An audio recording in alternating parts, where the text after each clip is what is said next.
ஒருத்தர் terminator tea ஸ்டால்னு ஒரு tea கடை வச்சிருக்காரு. அந்த டீ கடைக்கு முன்னாடி ஒரு குடுக்குடுப்புக்காரன் வந்து உனக்கு நல்ல காலம் பிறக்க போது நல்ல காலம் பிறக்க போதுன்னு சொல்லிட்டு இருக்கா. நான் இங்கே வியாபாரமே ஓடாமல் கஷ்டப்பட்டுக்கிட்டு இருக்கேன். இதில் நீ வேறையா வந்து வேணா உட்காரு, உனக்கு வேணா ஓசியில் ஒரு டீ போட்டு கொடுக்குறேன்னு சொல்லி உட்கார வச்சு அவனுக்கு ஒரு டீ கொடுத்துக்கிட்டு இருக்கான். அப்போ தான் அங்கே ஒரு சேல்ஸ்மேன் வரான். சேல்ஸ்மேன் வந்தவன் என்கிட்ட புதுசாக ஒரு டீ தூள் வந்திருக்கு, செக் பண்ணி பார்க்குறியான்னு. ஏற்கனவே உள்ள டீ தூளை இங்கே வியாபாரம் ஓட மாட்டேங்குது, இதில் புதுசாக வரையான்னு அவன் சொல்கிறான். நான் வேணா இந்த டீ தூளை ஃப்ரீயாகவே உனக்கு கொடுக்குறேன், இதை ஒரு வாட்டி டெஸ்ட் பண்ணி பாரு, இது மட்டும் யூஸ் பண்ணி பார்த்தீங்கன்னா உன் வியாபாரம் எப்படி பிச்சுக்கிட்டு ஓடப்படுதுன்னு சொன்னோன்னே அந்த டீ தூளை வாங்கி வச்சுக்கிறாங்க. இப்போ அதை டெஸ்ட் பண்ணுறதுக்காக அங்கே போகிற ஒரு தாத்தாவை கூப்பிட்டு அவருக்கு ஒரு டீ போட்டு கொடுக்குறான். அந்த தாத்தாவும் அந்த டீயை குடிச்சிட்டு நல்லா இருக்குன்னு சொல்லிக்கிட்டு இருக்கும்போதே திடீர்னு மயங்கி விழுந்துடுறாரு.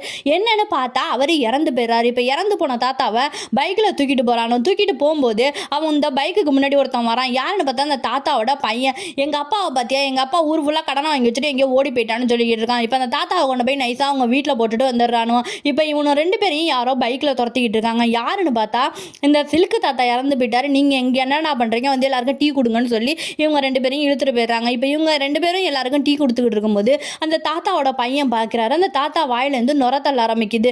என்னன்னு எனக்கு புரியாமல் அங்கே எல்லாரும் பிரச்சனை பண்ணிக்கிட்டு இருக்கும்போது அங்கே ஒரு போலீஸ்கார் வராரு. போலீஸ்கார் வந்தவர் சொல்கிறாரு, இவனும் ரெண்டு பேரும் மேலே தான் எனக்கு சந்தேகமாக இருக்குது. இந்த தாத்தா கடைசியாக போய் இவனும் டீ கடையில் தான் டீ குடிச்சாரு, ரெண்டு பேரையும் வெட்டுறதுக்காக அங்கே எல்லாரும் துரத்திக்கிட்டு இருக்காங்க. இப்போ அந்த தாத்தா எந்திரிச்சு உட்காந்துடுறாரு. நான் கடன் தொலை தாங்க முடியாமல் பாய்சன் குடித்தேன், இவன் டீயை குடித்ததுக்கு அப்புறம் தான் நான் குணமாயிட்டேன்னு சொல்லிக்கிட்டு இருக்கான். இப்போ இந்த மறுபடியும் இவருக்கு டீ கடையை திறந்து வச்சுக்கிட்டு இருக்காரு. டீ கடை ஃபுல்லாக நிறையா கூட்டம் வர ஆரம்பிச்சிடுது.